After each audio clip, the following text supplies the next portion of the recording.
Welcome to the field. Today we are showing you how to install the red sensor. Whether you're working with a standard control cabinet, a drawer with or without a variable frequency drive, VFD, standard low voltage, 690 volts, or high voltage, we have the appropriate configuration. This video is structured to guide you through the different steps of the installation. The installation of the red sensor requires several components. For each machine to install, you will need the red sensor, a power supply, and the fuse holder with its protection fuses.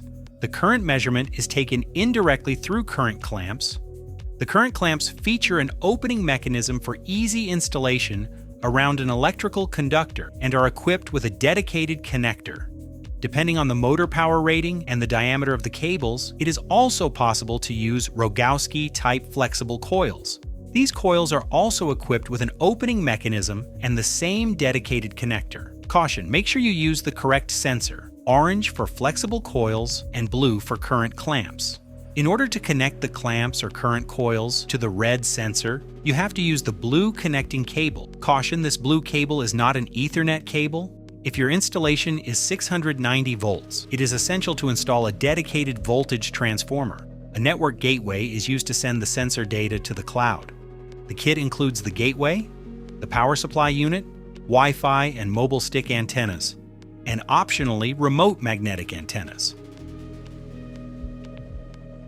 Each sensor is assigned to a single asset. First, locate the asset name, then consult your list and verify that the sensor's serial number correctly corresponds to the listed asset. Safety first. Open the electrical control cabinet, disconnect the power supply, lock out/tag out, and confirm the absence of voltage. If the asset is powered by a variable frequency drive, wait for complete discharge.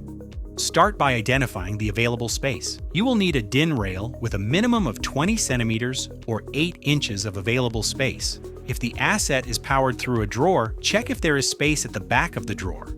If so, install the equipment in the available space. Otherwise, add an external electrical cabinet. Once the space is identified, install the equipment on the DIN rail. Place the circuit breaker, the AC/DC power supply, the fuse holder, and the sensor.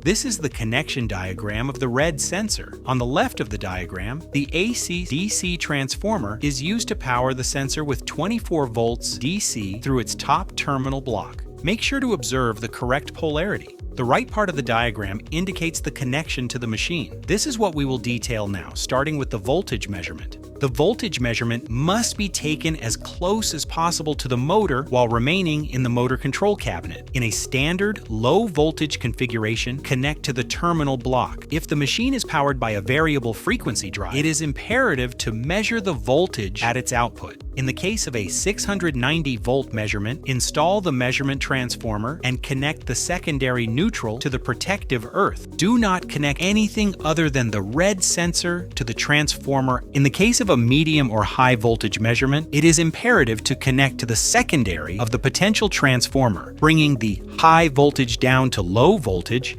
as the red sensor does not measure high voltage directly. The current measurement is performed at the same location as the voltage measurement and in the same order. If a variable frequency drive is present, it is important to measure the current at the VFD output. Install the current clamps or flexible coils on each of the phases with the arrow pointing towards the motor. Close the clamp until you hear the click.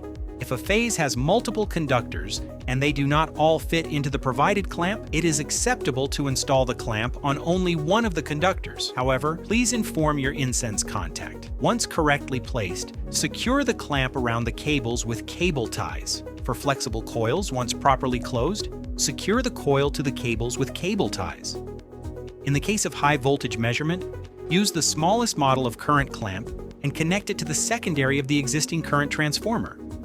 Use the provided blue cable to connect the clamps to the red sensor. Plug each clamp connector into the corresponding white connector on the blue cable while observing the color code: red for phase 1, green for phase 2, blue for phase 3. Connect the blue cable to the RJ45 port of the sensor. Screw the stick antennas to the network gateway, making sure to fit them in the correct order.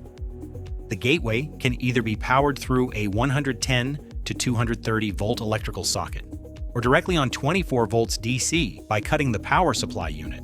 If data reception is insufficient, replace the stick antennas with the remote magnetic antennas to be installed outside the cabinet. Turn the circuit breaker back on to supply power to the various components and wait 5 minutes. The red sensor is equipped with 2 LED lights. LED 2 indicates the connectivity of the sensor, and LED 1 the installation status. LED 2 must be steady green. If LED 2 is flashing red, the sensor is connected to the gateway, but the gateway is not connected to the network. If LED 2 is steady red, the sensor is not connected to the gateway. LED 1 must also be steady green. If LED 1 is flashing green, this indicates that the sensor is currently taking a measurement, but everything is correctly installed.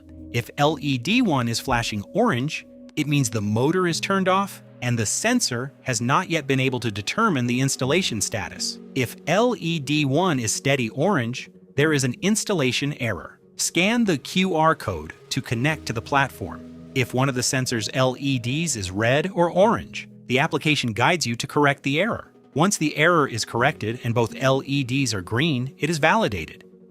If you still have questions regarding the installation of our equipment in your plant, contact us by email.